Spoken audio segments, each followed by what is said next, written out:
So ఆ ప్రేమంలో ఉన్న సాయి పల్లవికి the maturity of action in this film ఎలా చూస్తారండి మీరు? అంటే when it comes to maturity, ఈ అమ్మాయికి ఏంటంటే పుట్టినప్పుడే మెచ్యూరిటీ వచ్చినట్టుంది ఆమెకి. అంటే మీరు ఆమె వయసుకి దానికి సంబంధం లేకుండా మాట్లాడుతుంటుంది ఆవిడ. ఫస్ట్ పాయింట్ ఏంటంటే ఏకసంతాగ్రహి అంటారు కదా, అలా ఆమె. సో నాకు అప్పటి వరకు తెర మీదే పరిచయం. సో ఈజీగా ఆమెకి తెర మీద పరిచయం ఉన్న వాళ్ళే కనిపెట్టేస్తారు. She's a fantastic actress.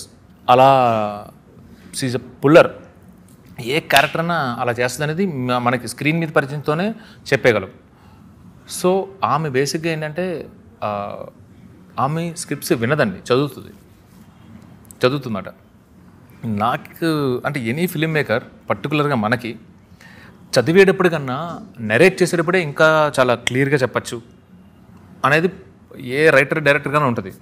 అక్క నువ్వు చదివితే నాకున్న ఫీలింగ్స్ మొత్తం పూర్తిగా పేపర్ మీద ఉండవు, నువ్వు నన్ను చూస్తే కదా అనేది నా ఫీలింగ్.